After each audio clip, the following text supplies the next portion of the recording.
to More to Life. Today we're here to talk about a crucial topic. Taylor? So we are discussing. First, I gotta call you out because it wouldn't be right if I didn't. So we have the camera at a different angle because Lamar has a stain on his shirt, and he was like, "Why do you have it that low?" So y'all, he was either gonna sit like this the whole time, and I refuse to go downstairs and to change shirts. But it's not a stain like I'm dirty. It's a paint from like a year he ago, needs to get the shirt away. and it just won't come out. So this is like my leisure around the house shirt. I guess. Yep. But So anyway, we're talking about the 4 stages of parenting today. We learned this information from a family ministry class at church, and we were thankful for it. These notes go back. It was actually April 20th, 2016. So before we even had Carson, a few months before, and we have referred to these notes often and thankful for this lesson. Yep. So the class was crucial. I mean, I already kind of have raised kids knew before. You were about to say that. So like my mom Clear adopted. that up before they think something. My mom. You got something going on.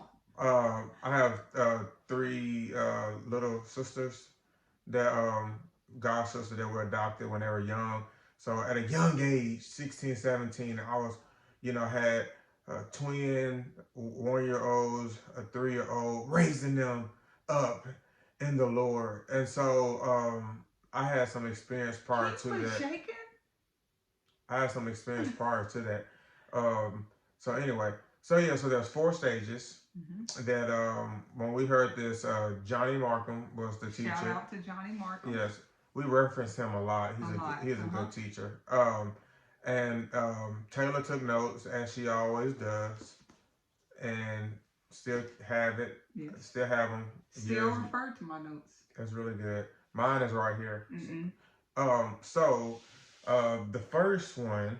The first category in this stage of 4 is the caretaker. That is ages 0 to 5. That's where we are right now. Yep. You want to talk about what the caretaker is?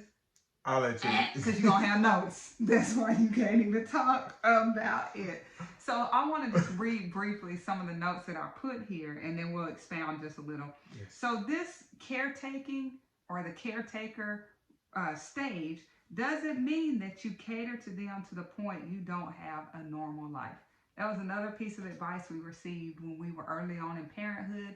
When you have a child, make sure you incorporate that child into your life and not make your life around that child. Make that child your life, sorry.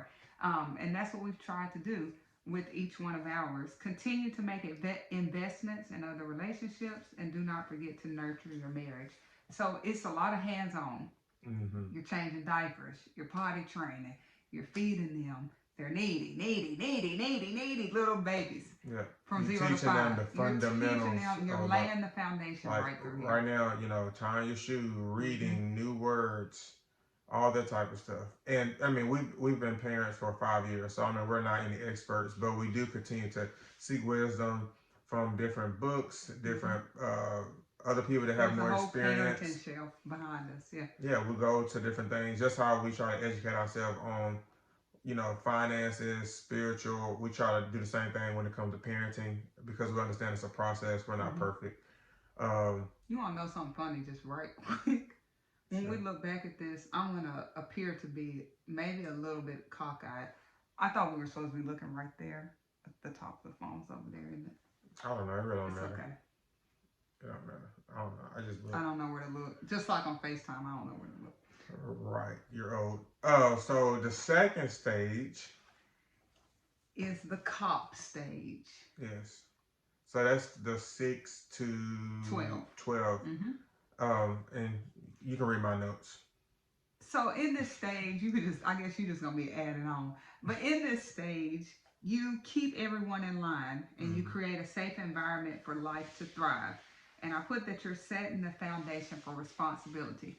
So at this point, we're not changing diapers, but you are kind of hovering over that child, kind of like law enforcement. They ride around, They want to make sure our society is protected and everything is staying in line on track. Yeah, and not only staying in line on track, but you're setting what the track is. Right, And right. so, in that coping stage, because you came out that caretaker, you set a lot of foundation there. But when they get to that 6 to 12, you letting them know like, this is what we stand for. This is our morals. This is what you're not going to do. This is what you are going to do. Mm-hmm. And then making sure that they adhere to those things. And so, this And is a crucial step, mm-hmm. I think, in the 4 stages that sets you up throughout. And I think it's crucial for both because sometimes parents get stuck in this cop stage Mm-hmm. for the rest of their life uh, when they should step back. But also on the flip side, that a child can be affected if they are constantly being copped and not allowed to grow and mature as they move on. So that cop is that 6 to 12 stage, Mm-hmm. and that leads us to like the next category. So the next category is to be a coach. Mm-hmm. And Lamar probably has a lot to say in this category. Before we go on to coach, I will say in the cop stage, that's when a lot of I know some of my friends, they establish like their household rules or their household More philosophy, morals, qualities. I qualities think I that said that, but okay, you just repeat. I already no, said. they actually write it down. Um, So we have family rules. I bought it from Ross. Okay. So if you are not like very creative, there are some that are already created for you and it's hanging on our kitchen wall. mm-hmm. So our kids can refer to it and know what this family stands for. And because kids don't always remember mentally like what this family is going to stand for and what we're not. So mm-hmm. the coach, that is ages 13 to 18. Mm-hmm. I'm a coach focused on effective communication and info sharing. A coach explains and they let go while still remaining engaged. A coach directs, teaching how to think and read situations. They communicate both the big picture Yes. and details where needed. They learn how to use their words skillfully because they're trying to slowly back away. Mm-hmm. They offer encouragement as well as challenge their children. They are the motivator. They help them recognize their strengths and weaknesses. Yeah. So that was a lot, but tell me, Mr. Mm-hmm. Premier Athlete, well, I mean, what it this always will look like when we get here, or what it looked like for you with your mom. And I would say that's what my mom really did this really well. And you hear a lot of people in the sports world say like a good coach can make or break you. Mm. And I think that goes hand in hand with this. Like as a parent, like a good parent that understands the coach phase can make or break that relationship or really, have that child in a good trajectory on growing up. Because, at one of the Bible studies, or I heard somebody say this, like it's from the point your child is born, you're teaching them and nourishing them to continue to grow, to move away. And like, Mm-hmm. and this coaching phase is one of those biggest ones where you have to trust what you did in your cop stage is never going to stick. So you have to coach, you encourage, you also discipline when they don't do the things that need to be necessary. So it's not like you're off, hands off, but it's one of those where you are hands off to a degree, but you're still actively there, and making that's what sure this says. Explains and lets go while still remaining engaged. Yeah. And I think this is a big part about the coaching, and my mom did this well.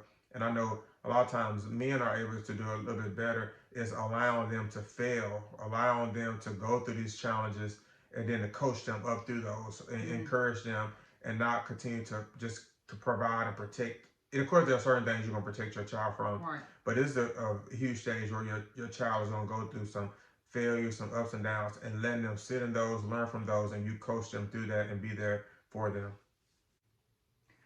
The last stage in parenting is the consultant phase, and that's from 19 on up. That's where we find ourselves in the majority of our children's lives.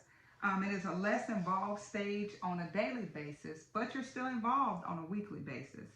It's more reviewing and visioning for your child. Be there when advice is requested, but do not offer unless asked.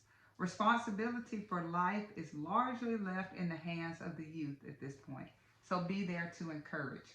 So I will say, I'm thankful for my parents for becoming consultants later in my life, and making sure one of the first things my mom said right before we had Carson was that I won't tell you how to raise your child. I'm here for advice, but I won't just offer it when it's not requested. And I appreciated that. And that's something that I will have to learn how to do and transition as our children age.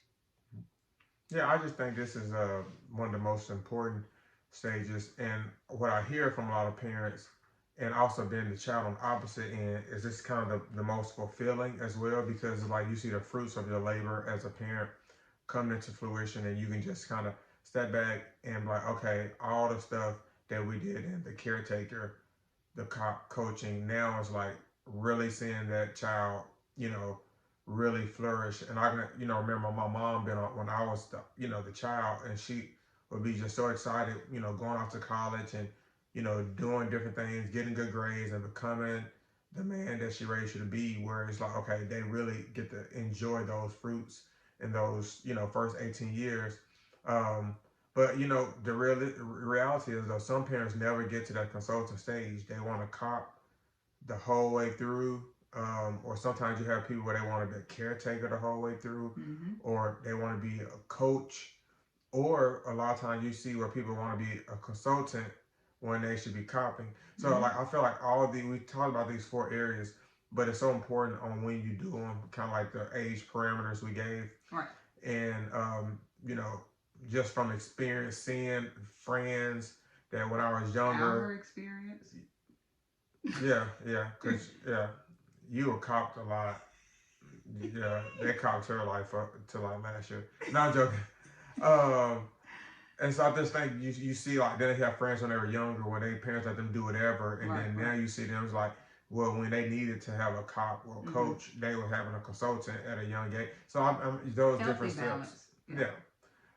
So yeah. And this is by no means, this might not work for you. This is just what we're doing, and we'll probably tweak it as we go, like we do with everything else. But hopefully, this will give you some type of foundation, a start. Maybe you and your spouse haven't talked about how you're going to raise your children exactly. So hopefully, this will offer a good conversation. Yeah. Anything else? Nope. All right. Thank you guys for tuning in. See you next time.